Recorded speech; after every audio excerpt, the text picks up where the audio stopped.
Just wait. আমি আপনাদের প্রত্যেকটা ক্লাসে বলছি, যারা আমার একদম শুরু থেকে একদম ফার্স্ট থেকে যারা আমার ফ্রি ক্লাসগুলো করেছিলেন, আমি আপনাদের একটা কথা বলছিলাম যে ইংলিশে সেন্টেন্স বা বাক্য তৈরি করার জন্য, ইংলিশে স্পিকিং করার জন্য, ল্যাঙ্গুয়েজটাকে প্রফেশনালি ডেভেলপ করার জন্য একটা পার্টিকুলার স্ট্রাকচার মেনটেন করতে হয়, যে স্ট্রাকচারটা দিয়ে শত শত ইংরেজি বাক্য তৈরি হয়। অর্থাৎ প্রায় 90% ইংলিশ সেন্টেন্স তৈরি করতে গেলে আপনাকে এই পার্টিকুলার স্ট্রাকচারটা ব্যবহার করতে হয়। সেটা কি? First of all subject. এই সাবজেক্টের জায়গায় নাউন অথবা প্রোনাউন থাকে। নাউন অথবা প্রোনাউন থাকে। এর পরেই থাকে হচ্ছে ভার্ব। এর পরে হচ্ছে এক্সটেনশন। এই যে নাউন, প্রোনাউন, ভার্ব, এক্সটেনশন, এই এক্সটেনশনের জায়গায় থাকে। আমরা অনেকেই মনে করি একটা সেন্টেন্স বা বাক্যের স্ট্রাকচার হচ্ছে subject plus verb plus object, but object না, এক্সটেনশন। সো নাউন বা pronoun plus verb plus extension, এই জায়গাটাতে থাকে অবজেক্ট অথবা কমপ্লিমেন্ট, কমপ্লিমেন্ট অথবা অ্যাডভার্বিয়ালস, অ্যাডভার্বিয়ালস। এই যে একটা স্ট্রাকচার আমি লিখলাম, মেইনলি এই স্ট্রাকচারটাকে মেনটেন করে বা এই স্ট্রাকচারটা দিয়েই ইংলিশে যে কোনো সেন্টেন্স বা বাক্য তৈরি করা হয়। এখন এই স্ট্রাকচারে যেটা আমরা দেখতে পারছি, অর্থাৎ ভিতরে যে উপাদানগুলো, সেগুলো হচ্ছে পার্টস অফ স্পিচ। কি বললাম বলেন তো? এই আমার এই রেকর্ডেড ক্লাস, এটা এটা কোনো বইয়ের ভাষা না, কোনো কিছু না, আমি কিন্তু টাইপ করে করে বলছি, আমার ব্রেন থেকে আইডিয়া জেনারেট করে আমি আপনাদের এই জিনিসগুলো বলছি। প্রত্যেকে মনোযোগ দিয়ে বোঝার চেষ্টা করেন, ভালোভাবে নেওয়ার চেষ্টা করেন।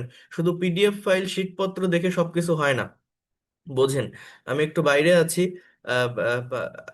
এবং আমি আমার ল্যাপটপ থেকে ক্লাস নিচ্ছি, এই জন্য আমি ইসে আসতে পারতেছি না, ক্যামেরায় আসতে পারতেছি না। তো আপনারা একটু বোঝার চেষ্টা করেন, ভালোভাবে নেওয়ার চেষ্টা করেন বিষয়গুলোকে।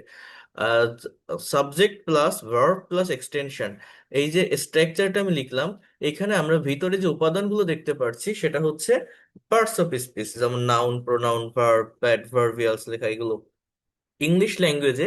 এই যে পার্টস অফ স্পিচ, এর বাংলা অর্থ কি? পদ প্রকরণ। অর্থাৎ পার্টস অফ স্পিচটা হচ্ছে স্পিচের পার্ট। স্পিচের পার্ট মানে কি? স্পিচ মানে কি?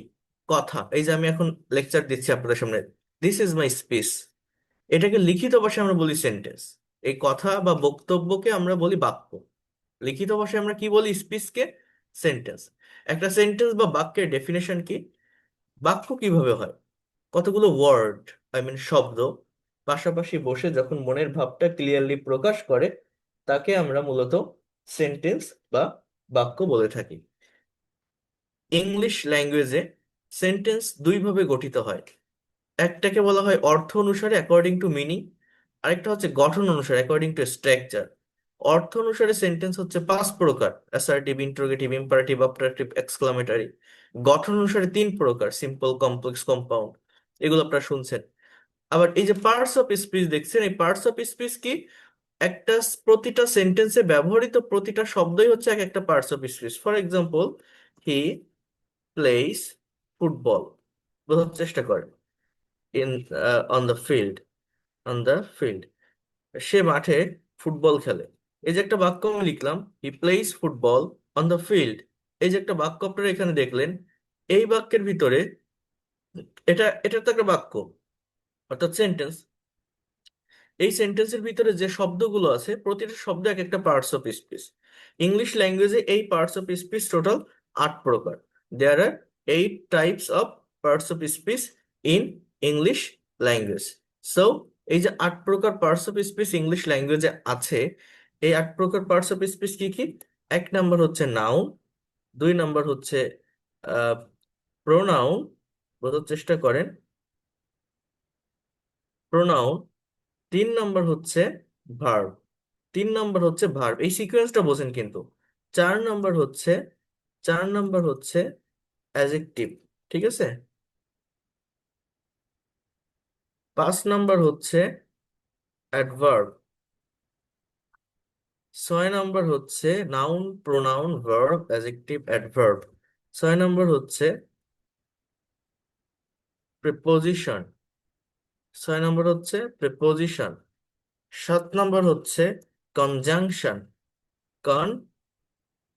এইগুলো নাম আপনারা শুনছেন, যারা যারা ইংরেজি শেখার চেষ্টা করছেন এর আগে, বা ছোটবেলা থেকে বিভিন্ন ক্লাসে যারা পড়ে আসছেন, ক্লাস 4-5 থেকে এইগুলো থাকে, হ্যাঁ। আরেকটা হচ্ছে ইন্টারজেকশন। এখন এই পার্টস অফ স্পিচ জিনিসটা আসলে কি, আপনারা একটু প্র্যাকটিক্যালি বোঝার চেষ্টা করেন। দেখেন, ভাষা শিখতে গেলে প্র্যাকটিক্যাল ওয়েতে শিখতে হয়, না হলে কখনোই ল্যাঙ্গুয়েজের অ্যাকচুয়াল ডেভেলপমেন্টটা আসে না। প্র্যাকটিক্যালি নেন একদম, মানে অ্যাডাপ্ট করার চেষ্টা করেন প্র্যাকটিক্যাল ওয়েতে। সেটা কিভাবে আপনি করবেন? সেটা হচ্ছে, try to understand here. Parts of speech বলছে 8 প্রকার। 8 প্রকার পার্টস অফ স্পিচ মানে, আপনি যখন একটা ইংলিশ সেন্টেন্স লিখবেন, সেই সেন্টেন্স বা বাক্যে ব্যবহৃত প্রতিটা শব্দই একটা না একটা পার্টস অফ স্পিচ হবে এই 8টার ভিতর থেকে। অর্থাৎ, he plays football on the field, এই যে বাক্যটা আমি লিখলাম, এই বাক্যের ভিতরে হি, এটা একটা প্রোনাউন। এই যে এইগুলোর ভিতরে হিটা হচ্ছে এই প্রোনাউন, এই প্রোনাউন। এই যে প্লেস যে কথাটা, এই শব্দটি হচ্ছে আমাদের ভার্ব, অর্থাৎ এই যে ভার্ব এইটা। এরপর এই যে ফুটবল যে ওয়ার্ডটা, এটা হচ্ছে আমাদের নাউন, এটা হচ্ছে পার্টস অফ স্পিচ হিসেবে নাউন, এই যে এটা নাউন। এরপর অন যে শব্দটি আছে, এটা হচ্ছে প্রেপোজিশন। পার্টস অফ স্পিচ হচ্ছে, এটা হচ্ছে এই যে এটা প্রেপোজিশন, প্রেপোজিশন। এরপর দা যে শব্দটি আছে, এটা হচ্ছে as a parts of speech adjective. এই যে দা যে শব্দটি আছে, এটা হচ্ছে এই অ্যাজেক্টিভ। এরপর ফিল্ড যে শব্দটি আছে, as a parts of speech, এটা একটা নাউন, এই যে নাউন। সো এই যে 8 প্রকার পার্টস অফ স্পিচ, এই 8 প্রকার পার্টস অফ স্পিচের ভিতর প্রত্যেকটা পার্টস অফ স্পিচ আমাদের চিনতে হবে। কোন জায়গা থেকে চিনবো? বাক্য থেকে চিনবো। একটা সেন্টেন্স বা বাক্যে যখন শব্দের ব্যবহার হয়, সেখান থেকে চিনবো। এই পার্টস অফ স্পিচ কিন্তু মুখস্থ করা যায় না, যে এই শব্দগুলো নাউন, এই শব্দগুলো ভার্ব, এই শব্দগুলো অ্যাডজেক্টিভ, এই শব্দগুলো অ্যাডভার্ব। আপনি এরকম বলতে পারেন যে এগুলো নাউন রিলেটেড ওয়ার্ড, এগুলো ভার্ব রিলেটেড ওয়ার্ড, এগুলো অ্যাডজেক্টিভ রিলেটেড ওয়ার্ড, এগুলো adverb related word. But actually আপনি ফিক্সড করে কোনো ওয়ার্ডকে বলতে পারবেন না যে এটাই নাউন, এটাই ভার্ব, এটাই অ্যাডভার্ব। কেন ফিক্সড করে বলতে পারবেন না?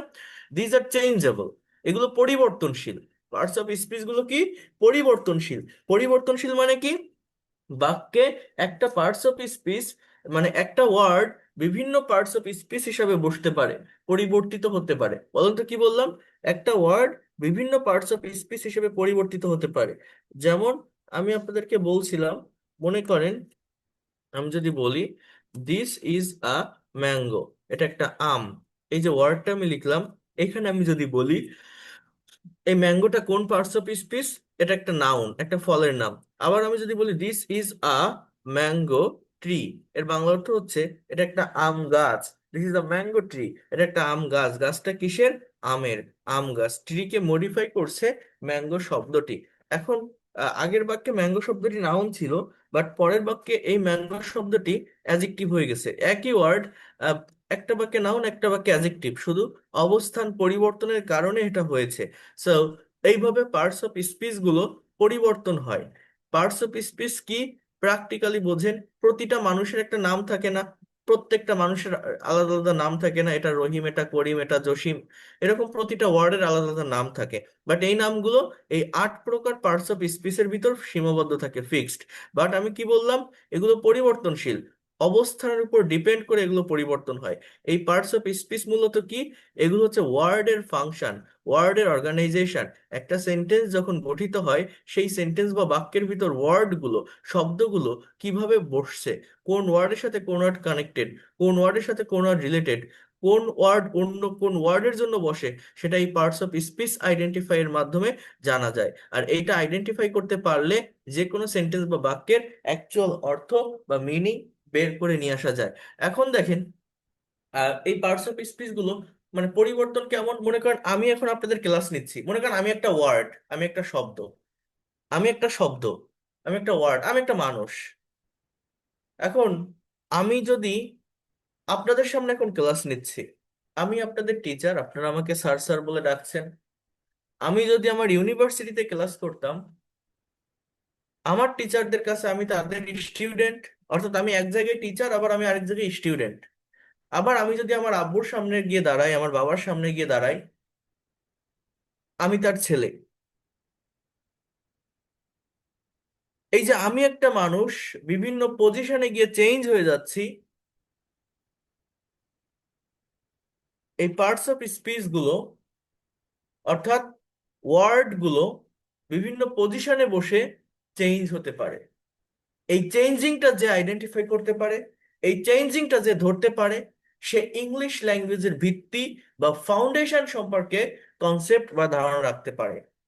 That is the main things. এখন এই 8 প্রকার পার্টস অফ স্পিচের ভিতর সব থেকে ইম্পর্টেন্ট, সব থেকে গুরুত্বপূর্ণ পার্টস অফ স্পিচ হচ্ছে ভার্ব, যেটা সাবজেক্টের পরে থাকে প্র্যাকটিক্যাল সেন্টেন্স বা বাক্যগুলোতে। ভার্ব কোথায় থাকে? সাবজেক্টের পরে থাকে। কোথায় থাকে? সাবজেক্টের পরে থাকে। আমি আপনাদের শুরুর ক্লাসগুলোতে দেখিয়েছিলাম সেন্টেন্সের ফাংশন কিভাবে হয়, যেমন সাবজেক্ট কিভাবে পাওয়া যায়। একটা কথা যখন বলা হয়, একটা কাজ যখন করা হয়, কেউ তো একজন করে, কেউ তো একজন বলে। একটা বাক্যের সাবজেক্ট আই হতে পারে, উই হতে পারে, ইউ হতে পারে, হি, শি, দে, ইট, এগুলো। এরপরে আমরা ভার্ব বসাই।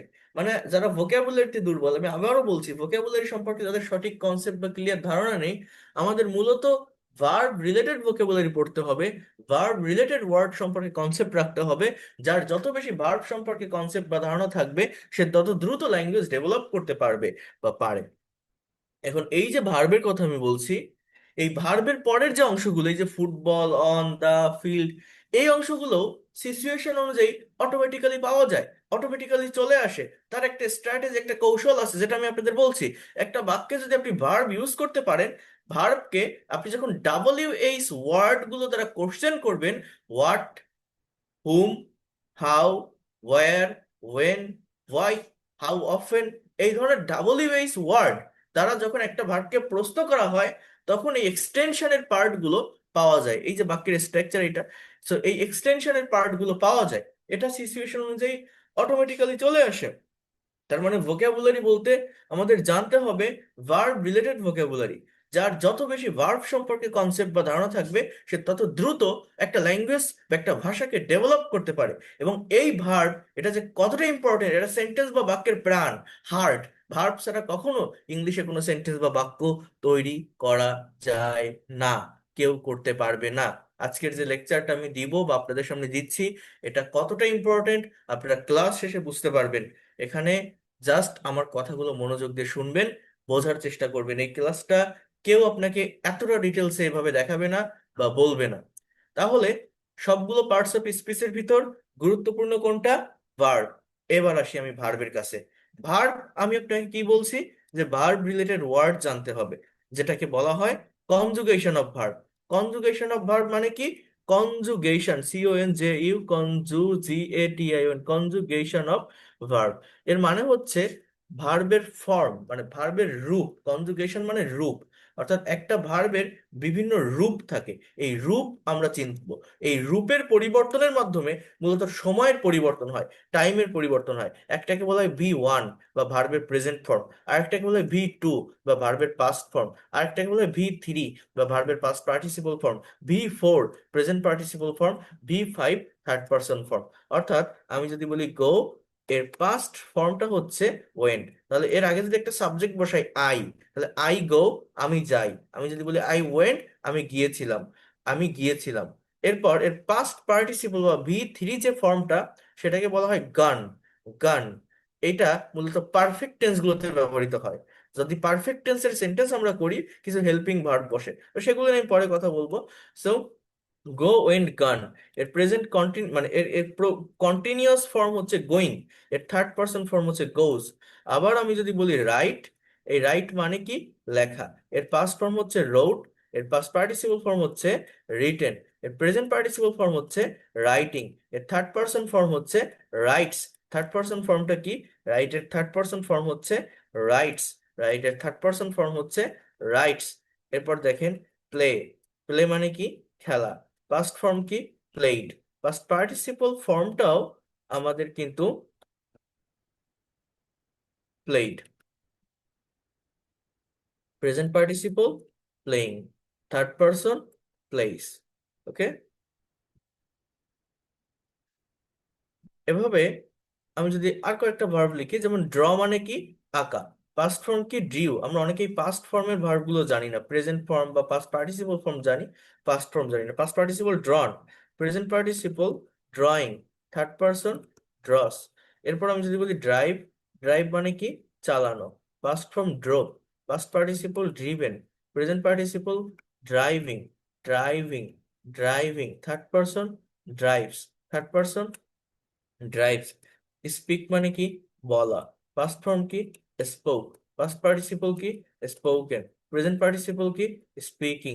এইভাবে প্রতিদিন 15 থেকে 20টা ভার্ব যদি আপনি শিখতে পারেন বা ডেভেলপ করতে পারেন, দ্রুত ল্যাঙ্গুয়েজ শেখা যায়। তো যাই হোক, এইভাবে আর কি ভার্বের ফর্মের পরিবর্তন হয়। এই ফর্মগুলোই মূলত টেন্সের বিভিন্ন স্ট্রাকচারে বসে থাকে, এবং টেন্সের বিভিন্ন স্ট্রাকচারে বসে কথার কালের বা সময়ের পরিবর্তন হয়, এক এক টেন্সে সেন্টেন্স গুলো হয়ে থাকে। এটাকে কি বলা হয়? Conjugation of verbs. কি বলা হয়? ভার্বের রূপ। এইগুলো আমাদের চিনতে হবে। অ্যাট লিস্ট আমি আপনাদের বলছিলাম, মোস্ট ইম্পর্টেন্ট, যদি 200 ভার্বস অর্থাৎ 200 ভার্বের এই ফর্মটা জানা যায় বা জানা থাকে, আপনি খুব দ্রুত ল্যাঙ্গুয়েজ ডেভেলপ করতে পারবেন। তো এইটা গেল ভার্বের একটা সাইড। আমি বলছি যে আমাদের এই ভার্বটা কোত্থেকে আসে, এটার অরিজিন কোথায়? পার্টস অফ স্পিচ থেকে। ইংলিশে কথা বলতে গেলে বা সেন্টেন্স তৈরি করতে গেলে মেইনলি এই স্ট্রাকচারটা প্রয়োজন হয়। এই স্ট্রাকচারে কি হয়? সাবজেক্টের পরেই ভার্ব থাকে। বাংলা বাক্যে কিন্তু ভার্ব লাস্টে থাকে। বাংলায় ভার্ব অলওয়েজ শেষে বসে, বাট ইংলিশে ভার্ব সাবজেক্টের পরে বসে। বাংলায় ভার্ব অবজেক্টের পরে বসে। তো ভার্ব যখন ইংলিশে সাবজেক্টের পরে বসে, এই ভার্বের বিভিন্ন ফর্মের পরিবর্তনের মাধ্যমে কথার কালের বা সময়ের পরিবর্তন হয়, এবং সেইটা মূলত আমাদের শিখতে হয়। স্পোকেন ইংলিশ মূলত এইটাই। একটা ভার্বকে কিভাবে আপনি পরিবর্তন করতে পারছেন, আপনি যে টাইমে একটা কথাকে ভাবছেন সেই টাইম অনুযায়ী ভার্বের সঠিক ফর্মটা আপনি ইউজ করতে পারছেন কিনা। তো ভার্বের এরকম ফর্ম হয়ে থাকে, এগুলো টেন্সের স্ট্রাকচারে ব্যবহৃত হয়। এই পর্যন্ত বললাম, তাই তো? এবার দেখেন, ভার্বের একটা ফাংশন আছে, ভার্বের একটা ক্লাসিফিকেশন আছে। ভার্ব মানে কি? ক্রিয়া, যা কাজ করা বোঝায়। হ্যাঁ, ভার্ব ডিনোটস কি? Being, having or doing something, অর্থাৎ কোনো কিছু করা, হওয়া, থাকা, খাওয়া, চলা, বলা, লেখা, দেওয়া, নেওয়া। এটাই তো মূলত ভার্ব। এখন এই ভার্বটা কিভাবে ক্লাসিফাইড হয় সেইটা আপনারা একটু দেখেন। এটা যে কতটা গুরুত্বপূর্ণ, এখানে imagine it after completing this class, বোঝার চেষ্টা করেন। এই ভার্ব প্রধানত দুই প্রকার, মনে রাখবেন। আমি কিন্তু এবার ভার্বের আগে যেটা বলছি ওটা হচ্ছে ভার্বের রূপ। ভার্ব রিলেটেড যে ওয়ার্ড গুলো আছে, ভার্ব রিলেটেড যে শব্দগুলো আছে, তাদের ক্লাসিফিকেশন, তাদের রূপ। আবারও বলছি, ভার্বের রূপ।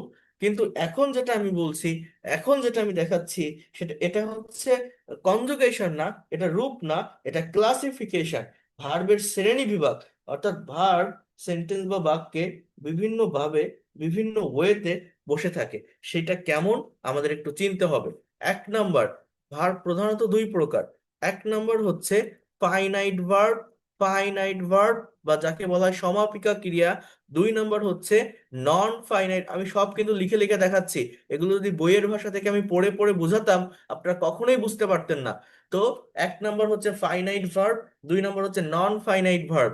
ফাইনাইট ভার্বের বাংলা অর্থ হচ্ছে সমাপিকা ক্রিয়া, নন ফাইনাইট ভার্বের বাংলা অর্থ হচ্ছে অসমাপিকা ক্রিয়া। আগে এই দুইটা ভার্বের পার্থক্য বোঝেন। ফাইনাইট ভার্ব হচ্ছে এমন কোনো ভার্ব যে ভার্বটি সাবজেক্টের পরে বসে, যে ভার্ব দেখে টেন্স আইডেন্টিফাই করা যায়। আবারও বলছি, দুটো বৈশিষ্ট্য, দুইটা ক্যারেক্টারিস্টিক ফাইনাইট ভার্বের আছে। যে ভার্বটি সাবজেক্টের পরে বসে, সাবজেক্টের পরে বসে, যে ভার্বটি দেখে বোঝা যায় যে এটি কোন টেন্স মেনটেন করছে। আর নন ফাইনাইট ভার্ব, এটা সাবজেক্ট থেকে দূরে বসে। নন ফাইনাইট ভার্ব দেখে টেন্স আইডেন্টিফাই করা যায় না। মানে একটা শব্দ, যে শব্দকে দেখতে আপনার মনে হচ্ছে ভার্ব, বাট আসলে সেটা ভার্ব হিসাবে কাজ করে না, এটাই নন ফাইনাইট ভার্ব। ফর এক্সাম্পল, আমি যদি বলি আই স আ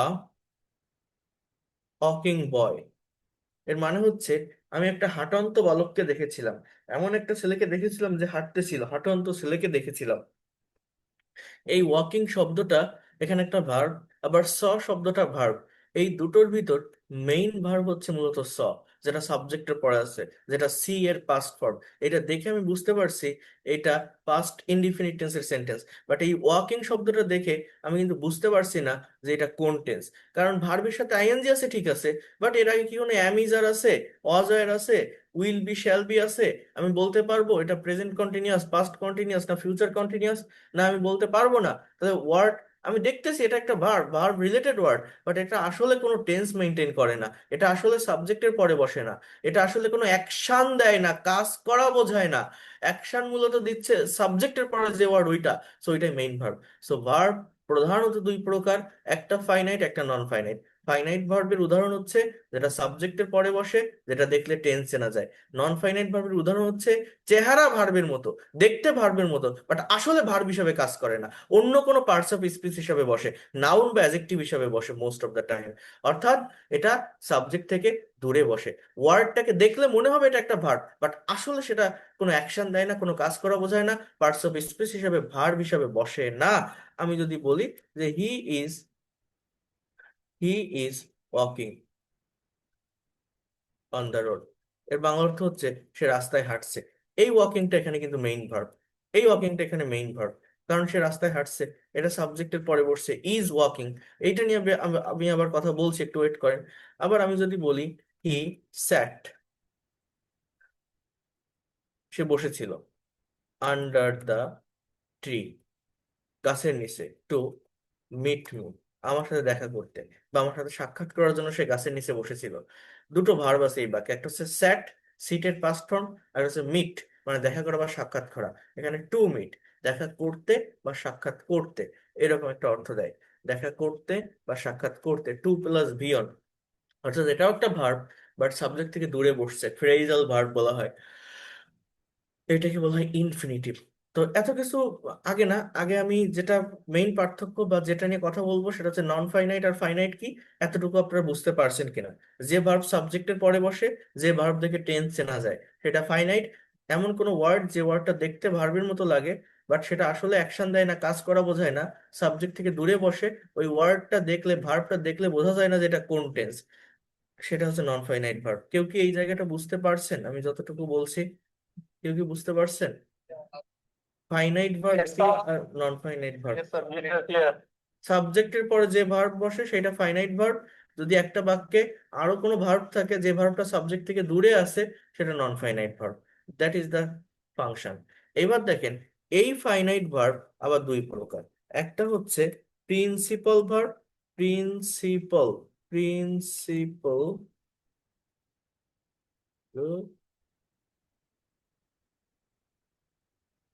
ভার্ব, আরেকটা হচ্ছে অক্সিলারি ভার্ব।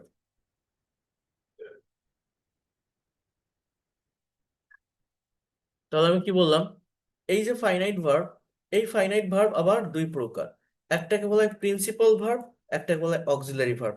কোনটা বলেন তো? যেমন এই যে হি is walking on the road, তার মানে এই দুটোই কিন্তু ফাইনাইট ভার্ব, সাবজেক্টের পরে বসছে না। তাহলে এই ইজটা হচ্ছে অক্সিলারি আর ওয়াকিংটা হচ্ছে প্রিন্সিপাল। তার মানে আমি বলছি যে ফাইনাইট ভার্ব আবার দুই প্রকার, একটা প্রিন্সিপাল একটা অক্সিলারি। মানে এটা ফাইনাইট, আগে বোঝেন ফাইনাইট আর নন ফাইনাইট কি। ফাইনাইট যেটা সাবজেক্টের পরে বসে, নন ফাইনাইট যেটা সাবজেক্ট থেকে দূরে বসে। এখন বলছে ফাইনাইট দুই প্রকার, একটা প্রিন্সিপাল একটা অক্সিলারি। তার মানে প্রিন্সিপাল হোক আর অক্সিলারি হোক, যাই হোক না কেন, বা দুটো একসাথে বসুক না কেন, সেটা সাবজেক্টের পরেই বসবে। এই জন্য হি is walking on the road, মানে ইজটাও ফাইনাইট, ওয়াকিংও কিন্তু ফাইনাইট একসাথে, মানে ইজ ওয়াকিং এটা ফাইনাইট ভার্ব, ফ্রেজাল ভার্ব বলে। কিন্তু এই ফাইনাইট ভার্ব দুই প্রকার বলছে, একটা প্রিন্সিপাল একটা অক্সিলারি। জাস্ট সেটাই আমরা এখানে দেখতে পারছি, ইজটা অক্সিলারি, ওয়াকিংটা principal. That is the function. I saw a verb, এখানে জাস্ট প্রিন্সিপাল ভার্বটাই আছে, সো অক্সিলারি নেই। তাহলে ফাইনাইট ভার্বের ভিতরেই কিন্তু অক্সিলারি ভার্ব আছে, এটা মনে রাখবেন, ফাইনাইট ভার্বের ভিতরেই অক্সিলারি ভার্ব আছে। এইবার দেখেন, এই প্রিন্সিপাল ভার্ব আবার দুই প্রকার। দেখেন কতগুলো ফাংশন চেঞ্জ হয়, এগুলোর নাম আপনারা শুনছেন বাট প্র্যাকটিক্যাল ব্যবহার জানেন না। এই প্রিন্সিপাল ভার্ব আবার দুই প্রকার, একটা হচ্ছে ট্রানজিটিভ ভার্ব, ট্রানজিটিভ, আরেকটা হচ্ছে ইনট্রানজিটিভ, আরেকটা হচ্ছে ইনট্রানজিটিভ।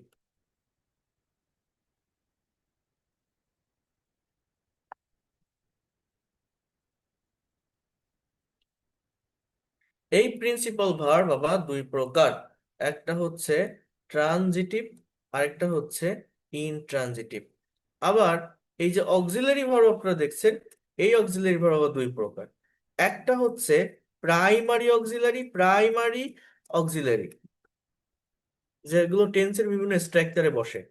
আরেকটা হচ্ছে মডাল অক্সিলারি, যারা আলাদা ক্যাটাগরির সেন্টেন্স তৈরি করে। এই মডেলের আরেকটা প্রকার আছে সেমি মডেল। তো যাই হোক সেটা পরে, আগে এটা বোঝেন, ফাইনাইট ভার্বের অংশটা আমরা আগে ক্লিয়ার করি। আমি বলছি যে ফাইনাইট ভার্ব সাবজেক্টের পরে বসে, ফাইনাইট ভার্ব দেখলে টেন্স চেনা যায়। এইবার বলছি যে ফাইনাইট ভার্ব দুই প্রকার, একটা প্রিন্সিপাল একটা অক্সিলারি। এখন এই প্রিন্সিপাল ভার্ব আবার দুই প্রকার, একটা ট্রানজিটিভ একটা ইনট্রানজিটিভ। অক্সিলারি আবার দুই প্রকার, একটা প্রাইমারি একটা মডাল। এইটাকে আপনারা ক্লিয়ার হন। ট্রানজিটিভ আর ইনট্রানজিটিভ জিনিসটা কি? যে সেন্টেন্স বা বাক্যে অবজেক্ট থাকে সেই বাক্যের ভার্বকে মূলত ট্রানজিটিভ ভার্ব বলে। আর মানে সকর্ম আর অকর্ম, ট্রানজিটিভের বাংলা হচ্ছে এরকম: সকর্ম ক্রিয়া আর একটা হচ্ছে অকর্ম ক্রিয়া। মানে যেখানে কর্ম থাকে, অবজেক্ট থাকে যে বাক্যে, সেটাই ট্রানজিটিভ, আর যেখানে অবজেক্ট থাকে না সেটা ইনট্রানজিটিভ।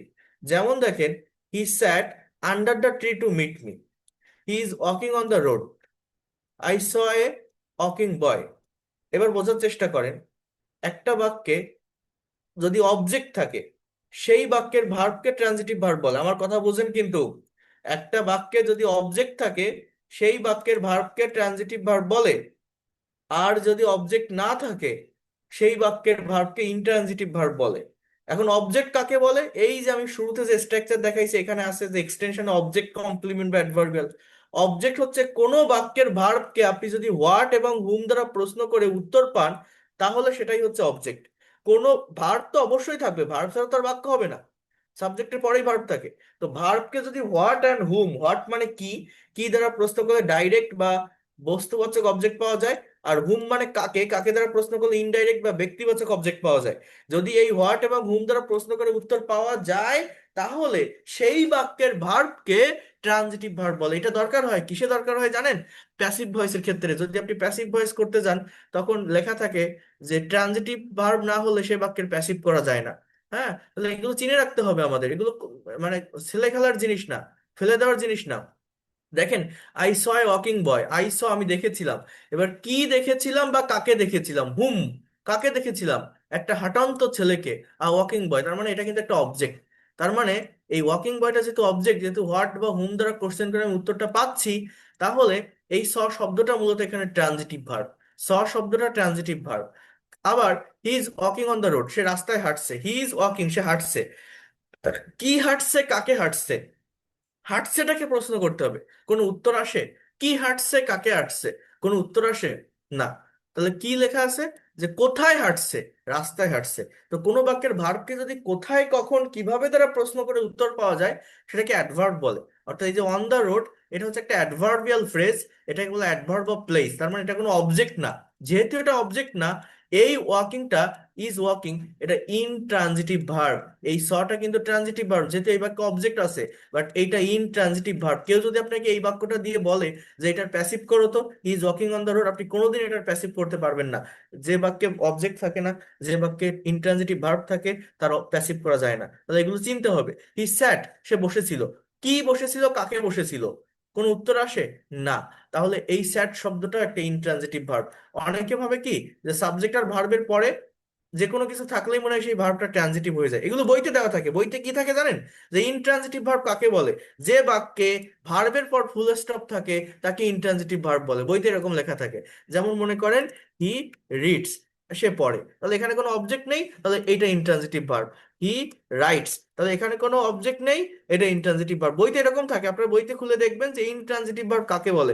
দেখবেন লেখা থাকে যে বাক্যে অবজেক্ট থাকে না তাকে ইনট্রানজিটিভ ভার্ব বলে। মানে অবজেক্ট থাকে না বলতে, যে বাক্যে ভার্বের পর ফুল স্টপ থাকে তাকে ইন্ট্রানজিটিভ ভার্ব বলে। মানে আমরা যারা সারা জীবন শিখে আসছি, বা আপনারা যারা স্কুল কলেজে বা পুরাতন যে ইংলিশ শিক্ষকরা থাকে, আপনারা দেখবেন যারা একটু বয়স্ক ইংলিশ টিচার আছে, সব দিন আপনারা শিখে আসছেন এইটাই, একটা বাক্যের স্ট্রাকচার হচ্ছে বা শিখায় আসছে আপনাদের subject plus verb plus object, subject plus verb plus object. মানে ভার্বের পরে কিছু থাকলেই মনে করে যে সেটা অবজেক্ট, ভার্বের পরে কিছু থাকলেই মানুষ মনে করে সেটা অবজেক্ট। এই ধারণাটা ভুল। অবজেক্ট তাকে বলে যখন একটা বাক্যের ভার্বকে কি বা কাকে দ্বারা প্রশ্ন করে উত্তর পাওয়া যায়। এছাড়া বাক্যে অনেক কিছু থাকতে পারে। আমি যদি বলি হি রিডস, সে পড়ে। এবার যদি বলি হি রিডস আ বুক, সে একটা বই পড়ে। এবার কি পড়ে? বই পড়ে। এটা একটা ডিরেক্ট অবজেক্ট, কি দ্বারা প্রশ্ন করে উত্তর পাচ্ছি। তাহলে এই রিড শব্দটা এখন ট্রানজিটিভ ভার্ব হয়ে গেছে। বাট আমি যদি জাস্ট বলি হি রিডস, এটা intransitive. He reads a book, he reads a book, এটা কি? এটা ট্রানজিটিভ ভার্ব হয়ে গেছে, কারণ এখানে অবজেক্ট এসে গেছে। আবার আমি যদি বলি হি রিডস অ্যাট নাইট, এর মানে হচ্ছে সে রাতে পড়ে। তাহলে রিডস কে কি বা কাকে দ্বারা প্রশ্ন করে তো উত্তর পাচ্ছি না, জাস্ট বলছি সে রাতে পড়ে। কখন পড়ে? রাতে পড়ে। তাহলে এই রিডস কিন্তু এখন ইনট্রানজিটিভ। মানে রিডস এর পর কিছু আছে বলেই যে ওইটা অবজেক্ট না, কিন্তু অ্যাট নাইট কোনো অবজেক্ট না। কি বা কাকে দ্বারা প্রশ্ন করে উত্তর পাইনি, এটা কি কখন দ্বারা প্রশ্ন করে উত্তর পেয়েছি। তো অ্যাট নাইটটাকে বলা অ্যাডভার্ব অফ টাইম। একটা বাক্যে জাস্ট অ্যাডভার্ব থাকতে পারে, জাস্ট অবজেক্ট থাকতে পারে, ইভেন অবজেক্ট অ্যাডভার্ব একসাথেও থাকতে পারে। যেমন he reads a book at night, সে রাতে একটা বই পড়ে। তাহলে যদি আমি এই বুক বসিয়ে দেই, তাহলে ওই রিডস ট্রানজিটিভ। মানে প্র্যাকটিক্যালি বুঝতে হয়, রুলস আর স্ট্রাকচারের ভিতর সীমাবদ্ধ থাকলে হবে না। Everything is changeable in the world, you all know that. কেউ কি আমার এই ফাংশনটা, আমার এই কথাটা বুঝতে পেরেছেন? আমি কি বোঝাতে পারছি আমাদের যে ভুল ধারণাটা কোথায় আসছে, কোথায় থাকে, কোন জায়গা থেকে বের হয়ে আসতে স্যার হবে? ক্লিয়ার, বুঝতে পেরেছি। Sir sir could you repeat again? Object কি, ভার্বকে স্যার কি I would বা like, কাকে দ্বারা, sir I would like to request you, please could you repeat? এর থেকে ভালোভাবে আর বোঝানো যায় না। আমি তো আমার মনের ভিতর থেকে যা আসে তাই বলছি, এই আর রিপিট করা সম্ভব? রিপিট করলে আরেক রকম হয়ে যাবে। স্যার Sir, আলহামদুলিল্লাহ, I would like to request you because I missed it, sir, please. Record দেখবেন, ভালোভাবে রেকর্ড ক্লাস দেখে নিবেন। এই যে লেকচার দিচ্ছি, এই লেকচার একবার মুখ থেকে বের হলে পরের বার আর সেম লেকচার যাবে না। যাবে? যাবে না। কারণ এটা কি আমার কোনো মুখস্থ করা জিনিস? না, এটা তো আমি প্র্যাকটিক্যাল দেখাচ্ছি। এটা কোনো বইতে এইভাবে আপনি পাবেন? পাবেন না। তাহলে অবজেক্ট কাকে বলে? একটা বাক্যের ভার্বকে কি বা কাকে দ্বারা প্রশ্ন করলে যে উত্তর পাওয়া যায় সেটাই হচ্ছে অবজেক্ট। যদি কি বা কাকে দ্বারা উত্তর না পাওয়া যায়, তাহলে সেটা অবজেক্ট না, সেখানে অ্যাডভার্ব থাকতে পারে। হি রাইটস, সে পড়ে, লেখে। জাস্ট এই রাইট শব্দটা এখন এখানে আছে ইনট্রানজিটিভ অবস্থায়। অকর্ম, অকর্ম, এখানে কোনো অবজেক্ট নেই, কর্ম নেই। এবার আমি যদি বলি হি রাইটস এ লেটার, সে একটা চিঠি লেখে, তখন ওই রাইট শব্দটা ট্রানজিটিভ ভার্ব হয়ে গেছে। বাট জাস্ট হি রাইটস যদি থাকে, আপনাকে যদি বলা হয় এটা প্যাসিভ করেন, কোনোদিন প্যাসিভ করতে পারবে না। কিন্তু হি রাইটস এ লেটার যদি থাকে, এটার প্যাসিভ করা যায়, যে a letter is written by him, passive করা যায়। A letter is written by him, passive করা যায়। কিন্তু হি রাইটস এর কি প্যাসিভ করা যায়? যায় না। আবার আমি যদি বলি হি রাইটস অ্যাট নাইট, সে রাতে লেখে। He writes in the open air, open air, সে খোলা বাতাসে লেখে। হ্যাঁ, খোলা বাতাসের নিচে লেখে। সো এই ধরনের অনেক কিছু অ্যাডভার্বিয়াল ফ্রেজ দেওয়া যায়। হ্যাঁ, কিন্তু অবজেক্ট যদি না হয়, তাহলে কখনোই সেই ভার্বটা ট্রানজিটিভ না, অবজেক্ট যদি না থাকে, ইনট্রানজিটিভ।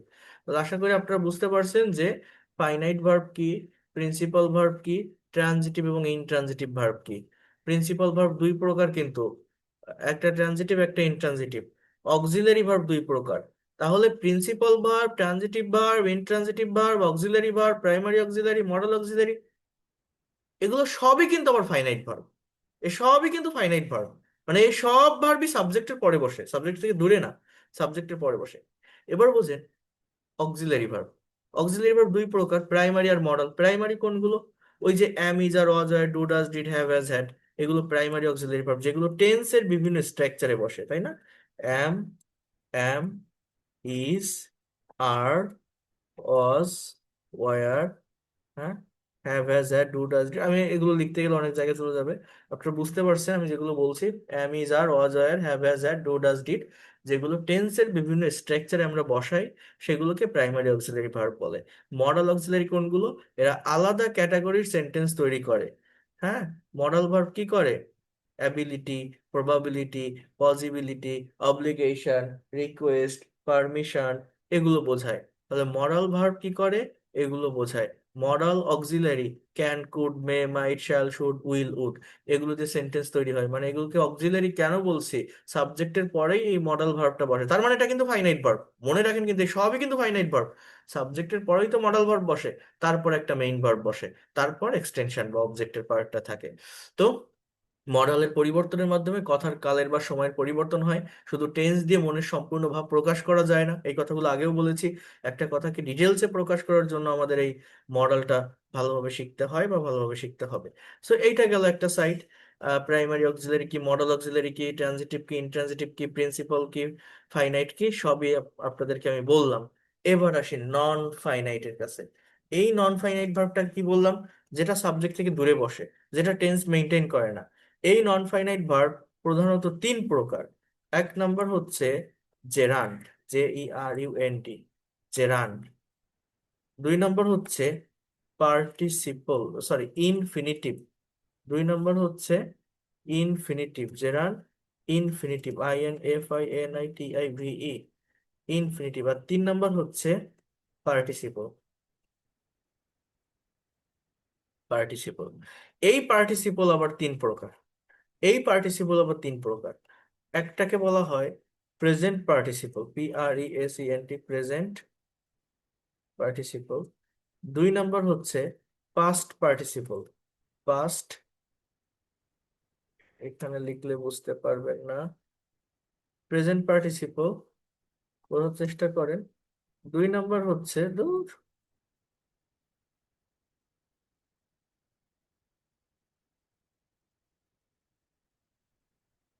Past participle.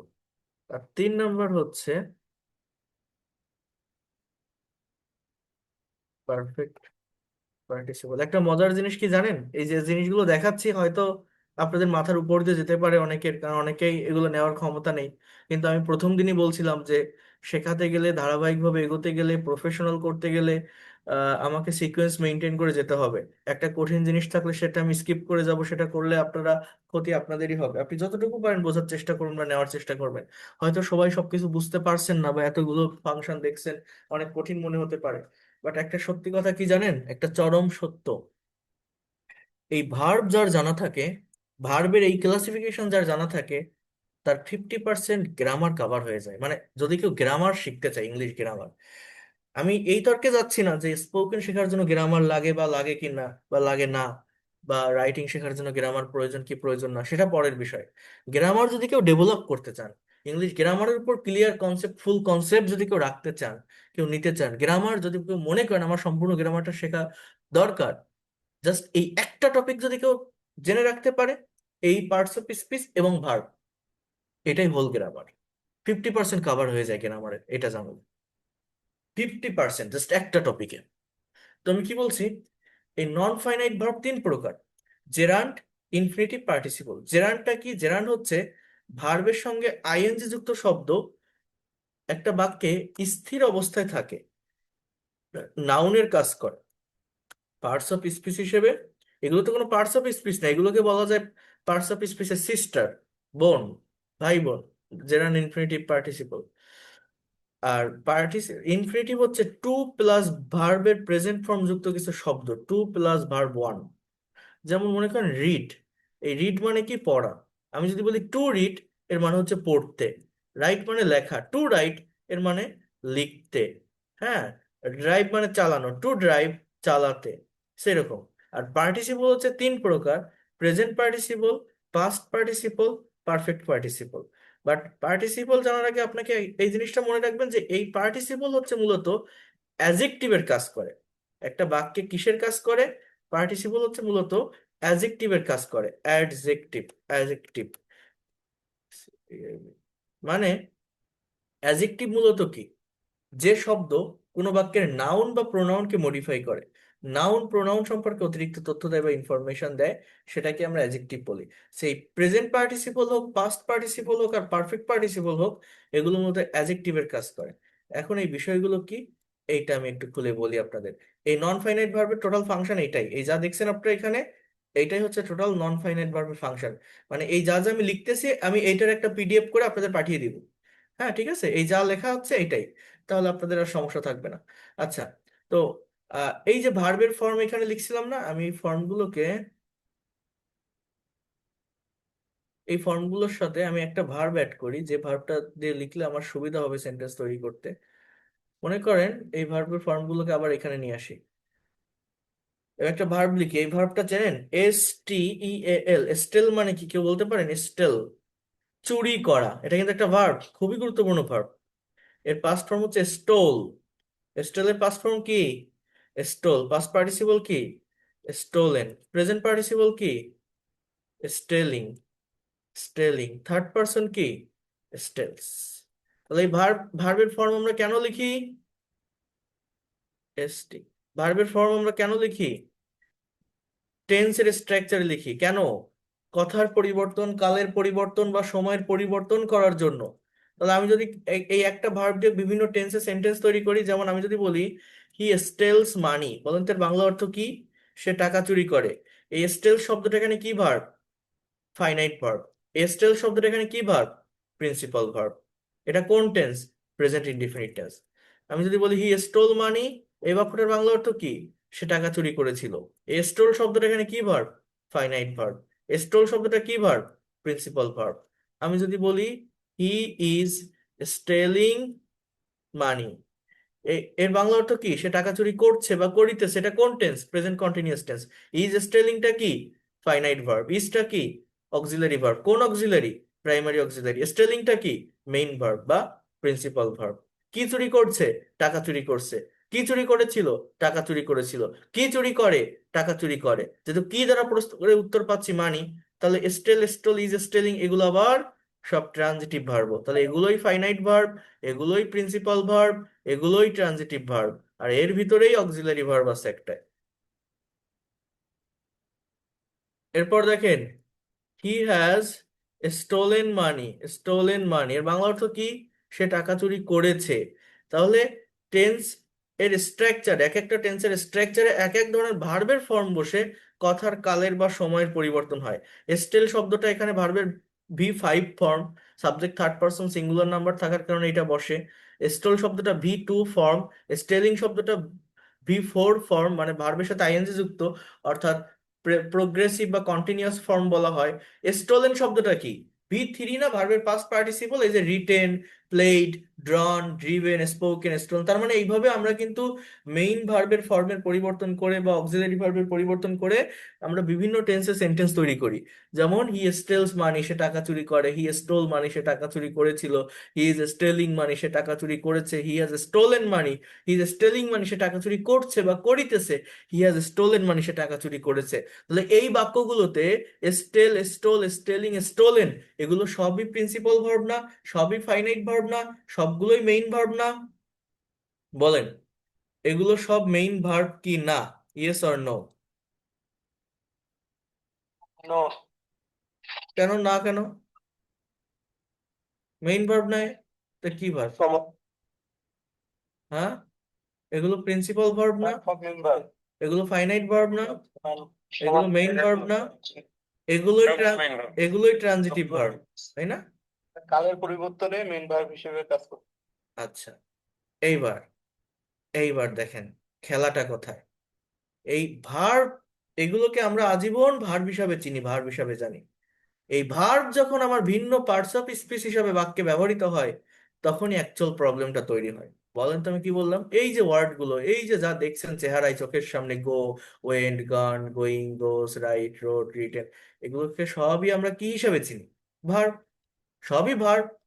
এই ভার্বগুলো বিভিন্ন টেন্সের স্ট্রাকচারে বিভিন্ন ফর্ম বসে বসে, কখনো V2, কখনো V3, কখনো V4, বিভিন্ন টেন্সে বসে বসে আমরা সেন্টেন্স তৈরি করি। বাট সেগুলো তো মেইন ভার্বই থাকে, সে যে টেন্সেই হোক না কেন, এগুলো তো সবই মেইন ভার্ব। কিন্তু প্রবলেমটা কোথায় হয়? এই ভার্ব যখন আর ভার্ব থাকে না। বলেন তো কি বলছি? ভার্ব যখন আর ভার্ব থাকে না, তখনই হয় সমস্যা। একটা বাক্যে বসবে, আপনি দেখতেছেন ওয়ার্ডটাকে ভার্ব হিসাবে, কিন্তু আসলে সেটা পার্টস অফ স্পিচ হিসাবে হয়ে যাচ্ছে নাউন, পার্টস অফ স্পিচ হিসাবে হয়ে যাচ্ছে অ্যাডভার্ব, পার্টস অফ স্পিচ হিসাবে হয়ে যাচ্ছে অ্যাডজেক্টিভ। যখন এইটা হয়ে যায়, তখন একটা সেন্টেন্স পড়ে তার অ্যাকচুয়াল মিনিং বের করা, অর্থ বের করা কঠিন হয়ে যায়। কারণ স্টুডেন্টরা ভাবে ওটা তো ভার্ব, তাহলে অর্থটা এরকম কেন হচ্ছে? চেঞ্জ হয়ে যায় অর্থ যখন অন্য পার্টস অফ স্পিচ হিসাবে বসে। যেমন আমি যদি এখানে আপনাদের এবার বলি যে stealing is a bad habit, এটা কোন টেন্স জানেন? এটা কিন্তু present indefinite tense, just simple present tense. ইজটা এখানে মেইন ভার্ব, এই ছাড়া আর কোনো ভার্ব নেই, এটা বি ভার্বের একটা সেন্টেন্স। এই স্টেলিংটা সাবজেক্টের স্থানে আছে, স্থির অবস্থায় আছে। ভার্বের সাথে আইএনজি যুক্ত একটা শব্দ সাবজেক্টের স্থানে যদি থাকে, স্থির অবস্থায় যদি থাকে, সেটাকে বলা হয় জেরান্ড। সেইটা পার্টস অফ স্পিচ হিসেবে নাউন, যেহেতু এটা একটা সাবজেক্ট। একটা বাক্যের সাবজেক্ট কি হয়? নাউন বা প্রোনাউন। এই স্টেলিং শব্দটা এখানে কোনো ভার্ব না, ভার্ব না। ভার্ব কখন হয়? যদি এটা সাবজেক্টের পরে বসতো, যদি এটা অ্যাকশন দিত, কাজ করা বোঝাতো। যেমন হি ইজ স্টেলিং, মানে সে টাকা চুরি করিতেছে, করছে, একটা কাজ চলছে, করছে, অ্যাকশন দিচ্ছে। বাট স্টেলিং এর বাংলা অর্থ জাস্ট চুরি করা। Stealing is a bad habit, চুরি করা একটা খারাপ অভ্যাস। I saw a boy stealing মানি, আমি একটা ছেলেকে টাকা চুরি করতে দেখেছিলাম। এখানে স শব্দটা মেইন ভার্ব, আ বয় এটা অবজেক্ট, আবার একটা ভার্ব আমরা দেখতে পাচ্ছি স্টেলিং। বাট এই স্টেলিং এর আগে কোনো অ্যাম ইজ আর ওয়াজ আর নেই। যেমন হি ইজ স্টেলিং মানে এটা দেখে বলতে পারছি প্রেজেন্ট কন্টিনিউয়াস। বাট এই যে I saw a boy stealing মানে এই স্টেলিং দেখে কি আপনি বলতে পারবেন এটা কোন কন্টিনিউয়াস, প্রেজেন্ট পাস্ট না ফিউচার? পারবেন না। এটা চেহারা ভার্বের মতো হলেও এটা সাবজেক্ট থেকে দূরে বসছে, তার মানে এটা নন ফাইনাইট ভার্ব। এটা আসলে কোনো ভার্ব না। এটা দেখতে ভার্বের মতো, বাট এটা পার্টস অফ স্পিচ হিসাবে অ্যাজেক্টিভের কাজ করছে। অ্যাজেক্টিভের কাজ কি? নাউনকে মডিফাই করা। নাউন বা প্রোনাউন এর দোষ গুণ অবস্থা সংখ্যা বোঝালে সেটাকে অ্যাজেক্টিভ বলে। এই স্টেলিংটা কি বলছে? ছেলেটাকে কি অবস্থায় দেখেছিল? টাকা চুরি করতে। সো স্টেলিং শব্দটা একটা অ্যাজেক্টিভ, ভার্বের প্রেজেন্ট পার্টিসিপল ফর্ম, এটা অ্যাজেক্টিভ। বাট আগের স্টেলিংটা কেন নাউন? কেন নাউন, অ্যাজেক্টিভ না কেন? ওইটা একদম সাবজেক্টের স্থানে আছে, ওটা অন্য কোনো ওয়ার্ডকে মডিফাই করেনি, ওটা একাই বসছে। তাহলে চুরি করা একটা খারাপ অভ্যাস বলছে। এখন আমি জানি যে স্টেল মানে চুরি করা। আমি যদি বলতাম steal is a bad habit stealing এর পরিবর্তে, সেটা কি হতো না? না, হতো না। কেন? আমি যদি জাস্ট এরকম একটা ওয়ার্ড আপনাকে বলি, দেখেন এই ফাংশন কেউ বলবে না। আমি যদি বলি স্টেল, এর মানে কি জানেন? এর মানে চুরি করা না, এর মানে হচ্ছে চুরি করো। আমি যদি বলি গো, এর মানে যাওয়া না, এর মানে যাও।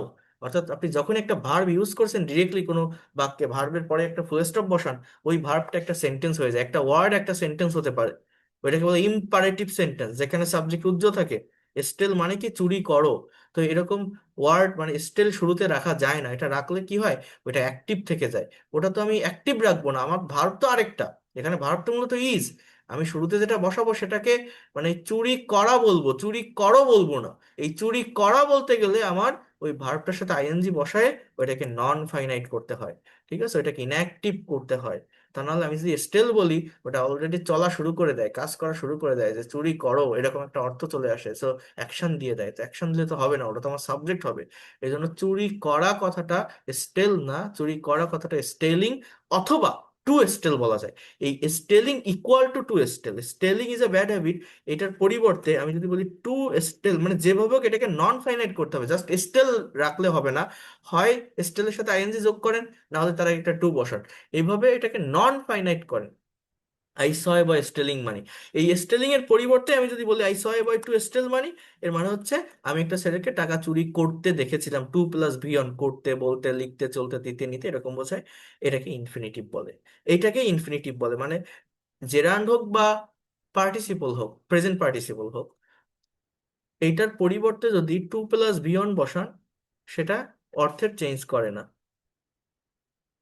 আচ্ছা, এবার আরেকটা ওয়ার্ড এই দেখেন, হি হ্যাজ স্টোলেন মানি, সে টাকা চুরি করেছে। এই স্টোলেনটা নিশ্চয়ই এখানে মেইন ভার্ব, আপনারা প্রত্যেকে বুঝতে পারছেন। কিন্তু আমি যদি এখানে এইভাবে একটা সেন্টেন্স বলি, police caught the thief, police চোরটাকে ধরেছিল উইথ স্টোলেন মানি, চুরি করা টাকা সহ পুলিশ চোরটাকে ধরেছিল। এখানে সাবজেক্টটা পুলিশ, ক্যাসের পাস্ট ফর্ম কট, এটা মেইন ভার্ব, এটা পাস্ট ইনডিফিনিট টেন্স। চোরকে ধরেছিল উইথ স্টোলেন মানি, স্টোলেন মানে চুরি করা টাকা সহ। এই মানিকে মডিফাই করছে, মানি কি একটা নাউন, যে ওয়ার্ড নাউনকে মডিফাই করে, মানিকে মডিফাই করছে স্টোলেন শব্দটা। এটা দেখতে আমার ভার্ব লাগতেছে, দেখে মনে হচ্ছে ভার্ব, এটা ভার্বের past participle form. Past participle form যখন মেইন ভার্ব হিসাবে বসে, প্রিন্সিপাল ভার্ব হিসাবে বসে, তখন এটা পারফেক্ট টেন্স গুলোতে বসে। মানে তার আগে অবশ্যই have, has, had, will have থাকে, অথবা এগুলো প্যাসিভ ভয়েসে বসতে পারে, am, is, are, was, were, have, has, had, been plus V three এরকম বসতে পারে। কিন্তু কোনো অক্সিলারি ভার্বই নেই, জাস্ট ভি থ্রি একটা ওয়ার্ড, যেমন এই written, played, drawn, driven, spoken. এই যে আমরা বলি স্পোকেন ইংলিশ, এই স্পোকেন শব্দটা কি ভার্ব? না, এটা অ্যাজেক্টিভ। ওই ইংলিশকে মডিফাই করে স্পোকেন শব্দটা। তার মানে স্টোলেন মানি, স্টোলেন শব্দটা কি? অ্যাজেক্টিভ। তার মানে ক্যান ইউ ইমাজিন দ্যাট? আমি বলছি আই হ্যাভ স্পোকেন ইংলিশ, আমি ইংরেজি বলেছি, ওই স্পোকেন এখানে ভার্ব। কিন্তু আমি যখন বলছি আপনাদের আমি স্পোকেন ইংলিশ শেখাবো, আপনি বলছেন আমরা স্পোকেন ইংলিশের কোর্স করতেছি, এই স্পোকেন কথাটা কি? অ্যাজেক্টিভ। এটাকে বলে ভার্বের পাস্ট পার্টিসিপল ফর্ম। কিন্তু মেইন ভার্ব হিসাবে বসছে না, সাবজেক্টের পরে বসছে না, কোনো অক্সিলারি ভার্বের পরে বসছে না, সাবজেক্ট থেকে দূরে গিয়ে বসছে, অন্য একটা নাউনকে মডিফাই করছে। That is called non finite verb. এবং নন ফাইনাইট ভার্বের আবার তিনটা প্রকার আছে। ওই যে কি কি বললাম জানো? জেরান ইনফিনিটিভ পার্টিসিপল, এই পার্টিসিপলের আবার তিনটা প্রকার আছে। পার্টিসিপল মানেই সেটা অ্যাজেক্টিভ, মানে অন্য একটা নাউনকে মডিফাই করে। প্রেজেন্ট পার্টিসিপল হচ্ছে ভার্বের সাথে আইএনজি যুক্ত শব্দ, যেটা অ্যাজেক্টিভ। পাস্ট পার্টিসিপল হচ্ছে ভি3, যেটা অ্যাজেক্টিভ। আর পারফেক্ট পার্টিসিপল কি জানেন? পারফেক্ট পার্টিসিপল হচ্ছে, এই লেকচার কেউ দিবে না, কেউ বলবে না, জানি না নিতে পারছেন কিনা বা পারবেন কিনা। পারফেক্ট পার্টিসিপল এরকম, হ্যাভিং প্লাস ভি3 যুক্ত শব্দ, যেমন হ্যাভিং স্টোলেন মানি, এটা একটা ফ্রেজ তৈরি করে ফার্স্টে। এর বাংলা অর্থ, টাকা চুরি করেই দ্য থিপ র্যান অ্যাওয়ে, চোরটা দৌড়ে পালালো। বলো তো কি বললাম? Having stolen money, the thief ran away, টাকা চুরি করেই চোরটা দৌড়ে পালালো। তার মানে এই বাক্যে মেইন ভার্ব হচ্ছে এই র্যান, পাস্ট ইনডিফিনিট টেন্স এটা। আর এই যে হ্যাভিং স্টোলেন, এই দুটো ওয়ার্ড একসাথে যে কাজটা করে সেইটাকে বলা হয় পারফেক্ট পার্টিসিপল। আর এই মানিটা মূলত নাউন, এটাকে মডিফাই করছে হ্যাভিং স্টোলেন। আর মেইন বাক্য হচ্ছে এইটা, the thief ran away. So stolen শব্দটা ভার্বের পাস্ট পার্টিসিপল ফর্ম। এই যে আই স এবং স্টেলিং মানি, স্টেলিং শব্দটা ভার্বের প্রেজেন্ট পার্টিসিপল ফর্ম। দেখছেন, এই স্টেলিংও মানিকে মডিফাই করছে, স্টোলেনও মানিকে মডিফাই করছে, হ্যাভিং স্টোলেন এটাও মানিকে মডিফাই করছে। মানে তার মানে এগুলো সবই পার্টিসিপল, কিন্তু একটা প্রেজেন্ট পার্টিসিপল, একটা পাস্ট পার্টিসিপল, একটা পারফেক্ট পার্টিসিপল। তার মানে এগুলো সবই পার্টস অফ স্পিচ হিসাবে কি, অ্যাজেক্টিভ। আর জেরান্ড কোনগুলো হবে? ভার্বের সাথে আইএনজি যুক্ত শব্দ জেরান্ড কখন হয়? যখন স্থির অবস্থা প্রকাশ করে। Walking is a good exercise, এই যে stealing is a bad habit, তারপর আরো কিছু, swimming is a good exercise, এরকম আছে না? এগুলো হচ্ছে মূলত মানে যেটা একদম শুরুতে থাকে, সাবজেক্টের স্থানে থাকে, স্থির অবস্থায় থাকে, অন্য কোনো নাউনকে মডিফাই করে না। দেখলেই চেনা যায়, এদের উপর আমি আলাদা ক্লাস নিব। বাট কে কি বুঝলেন বলেন? এই যতটুকু আলোচনা করলাম, যা দেখালাম, আলোচনা বেশি কিছু করব না, কিন্তু এই যা বললাম এর ভিতরে কে কি বুঝলেন আমাকে আপনাদের অনুভূতি এবার শেয়ার করেন।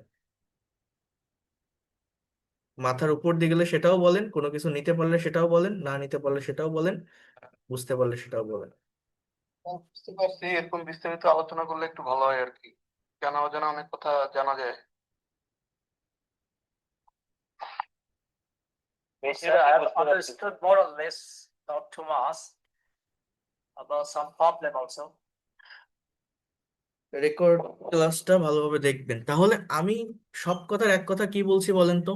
যে ওয়ার্ডগুলোকে আমরা ভার্ব হিসাবে চিনি, ভার্ব হিসাবে জানি, ভার্বের বিভিন্ন ফর্ম আমরা দেখছি, যেগুলো টেন্স এর বিভিন্ন স্ট্রাকচারে আমরা ব্যবহার করি, করি না? করি। মানে ভার্বের প্রেজেন্ট ফর্ম থাকলে সেটা কোন টেন্স? Present indefinite tense.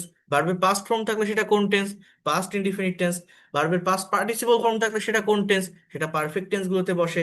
ভার্বের প্রেজেন্ট পার্টিসিপল ফর্ম যদি থাকে, মানে আইএনজি যুক্ত ওয়ার্ড যদি থাকে, সেটা কোন টেন্সে বসে? কন্টিনিউয়াস টেন্স গুলোতে বসে, বসে কিনা? কিন্তু আমি আজকে কি বললাম? এই ভার্বের ফর্মগুলোই মেইন ভার্ব হিসাবে না বসে, টেন্সের এই বিভিন্ন স্ট্রাকচারে না বসে, সাবজেক্ট থেকে দূরে বসে অন্য একটা ওয়ার্ডকে মডিফাই করতে পারে, নন ফাইনাইট ভার্ব হিসেবে বসতে পারে, অ্যাজেক্টিভ, ইনফিনিটিভ, অথবা মানে এই যে মানে পার্টিসিপল, যেটা অ্যাডজেক্টিভ মানে সরি নাউন, এগুলো হিসাবে বসতেছে। দেখতে মনে হচ্ছে ভার্ব, বাট সেই ভার্বটা হয়ে যাচ্ছে নাউন, সেই ভার্বটা হয়ে যাচ্ছে অ্যাডজেক্টিভ, সেই ভার্বটা হয়ে যাচ্ছে ইনফিনিটিভ। আমার কথা বুঝতে পারছেন?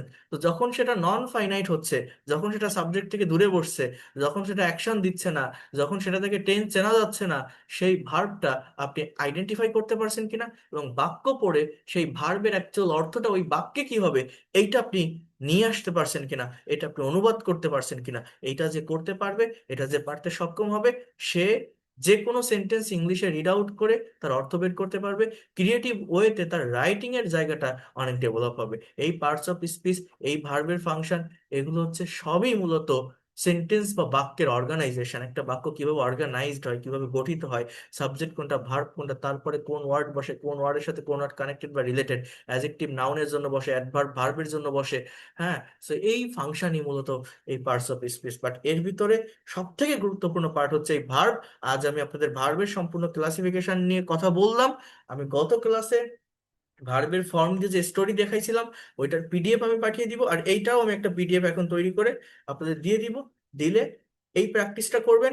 যদি আপনারা এতটুকু নিতে পারেন, আমি নেক্সট ক্লাস থেকেই প্র্যাকটিক্যাল স্পিকিং এর ক্লাসের ভিতর মুভ করব, একদম টেন্স থেকে, বেসিক থেকে শুরু করে সেগুলোকে অ্যাপ্লাই করে কিভাবে স্পিকিং এর কাজে কাজে লাগাতে হয় সেটা আমি দেখাবো। আমি আজকে যে গুগল মিটটা ইউজ করছি, এটা আমার পেইড মিট না, এই জন্য এখন ক্লাস শেষ হয়ে যাবে। 2-1 মিনিটের ভিতর কেটে যাবে। তো স্যার আমাদের হচ্ছে কোর্স মডিউলটা দিলে আমাদের ভালো হতো, যে কোনটার পরে কোনটা আসবে স্যার, দিব। সো তাহলে আমাদের একটু প্র্যাকটিস করতে ভালো হতো। সো আমি আজকে যেটা দেখালাম এটা প্রত্যেকে কিন্তু ভালোভাবে দেখবেন, ঠিক আছে? আমি বোঝাতে পারছি? আরেকবার রিপিট করবেন। স্যার আমাদের কোর্স দিব মডিউলটা দিলে বললাম ভালো তো, হতো দিব স্যার। দিব দিব। তাহলে এটা আপনারা কি করবেন,